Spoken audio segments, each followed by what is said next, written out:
جتنے بھی صوفی اور پیر ہوتے ہیں وہ نماز کیوں نہیں پڑھتے؟ مفتی صاحب ان کا یہ کہنا ہوتا ہے کہ نمازوں سے تھوڑی جنت ملے گی۔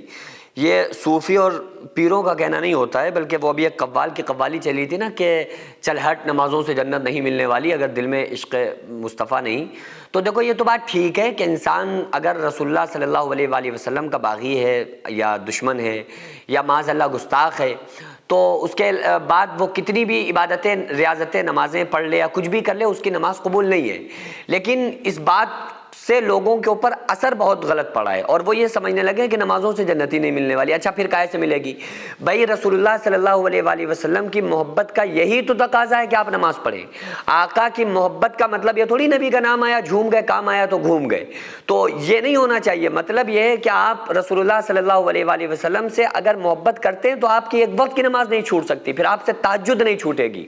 اور جو یہ ان کا سوال ہے نا کہ پیر اور صوفی نماز نہیں پڑھتے، یہ سراسر غلط سوال ہے، کیونکہ جتنے بھی دنیا کے اندر پیر یا صوفی ہیں وہ نماز چھوڑ نہیں سکتے، اور اگر کوئی نماز چھوڑ کر خود کو صوفی یا پیر سمجھتا ہے تو وہ کچھ بھی ہو جائے، وہ جعلی صوفی ہو سکتا ہے لیکن ایکچول میں سچا صوفی نہیں ہو سکتا۔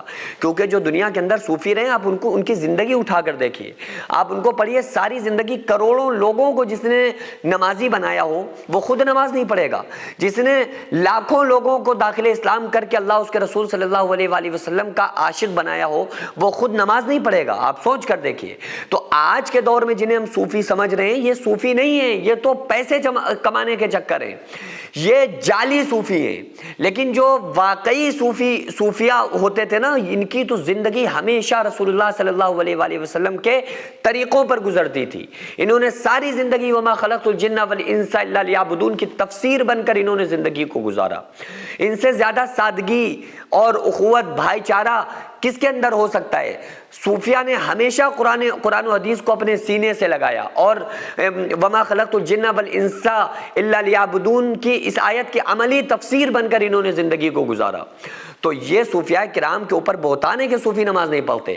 ہاں، جو نماز نہیں پڑھتا ہے وہ صوفی نہیں ہو سکتا، اور ایسا نہیں ہے جو نماز پڑھنے لگے وہ صوفی ہو جائے، نہیں، ہر نمازی صوفی نہیں ہوتا ہے، لیکن ہر صوفی نمازی ضرور ہوتا ہے۔ لیکن اگر آپ کسی کو دیکھ رہے ہیں کہ وہ صوفی تو ہے، اس کا گیٹ اپ تو صوفیوں والا ہے، اس کا لباس تو صوفیوں والا ہے، نماز نہیں پڑھتا ہے، روزہ نہیں رکھتا ہے، دین پر عمل نہیں کرتا ہے، اور آپ کو ٹوپی پہنا رہا ہے کہ ہم نماز مدینے جا کے پڑھتے ہیں، تو ایسا ہنٹر بجے گا قیامت کے دن ایسے صوفی کے اوپر جو جعلی صوفی بنا ہوا ہے کہ قیامت کے دن ڈائریکٹ اس کو جہنم کے اندر ڈالا جائے گا۔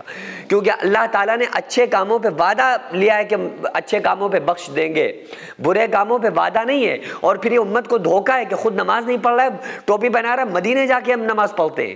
تو یہ جو لوگ ہیں ان کا اسلام سے تعلق نہیں ہے، بلکہ جو اچھے نیک پرہیزگار لوگ ہیں، پیر ہیں، ان سے تہجد نہیں چھوٹتی۔ آج کے دور میں بھی ایسے لوگ ہیں جو تہجد نہیں چھوڑتے، آج کے دور میں ایسے لوگ ہیں جو پوری زندگی گناہ کے کام نہیں کرتے، اپنی پوری زندگی کو اللہ کے رسول صلی اللہ علیہ وآلہ وسلم کے طریقوں پر گزار دیتے، تو وہی اصل میں صوفی ہیں۔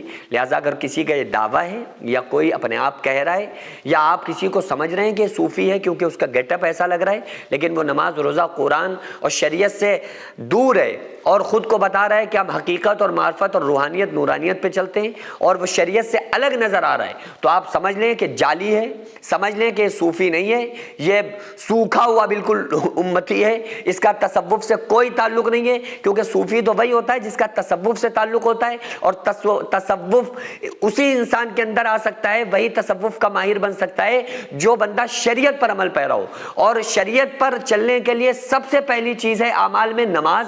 جو بندہ نمازی نہیں ہے وہ کچھ بھی ہو سکتا ہے، لیکن وہ انسان ٹھیک سے مومن نہیں بن سکتا، تو وہ انسان اچھا پیر یا صوفی کیسے بن سکتا ہے؟ سوچیں کل قیامت کے دن جب ہر انسان اپنے اعمال کا محتاج ہوگا تو آپ کے لیے جنت میں ایک شاندار محل تیار ہوگا، کیونکہ آپ نے اللہ کے گھر کی تعمیر میں حصہ لیا تھا۔ یہ مسجد اور مدرسہ صدیوں تک عبادت، قرآن، آذان اور علم کا مرکز بنے گا۔ وہ ہر سجدہ، ہر تلاوت، ہر دعا آپ کے لیے صدقہ جاریہ بنے گی۔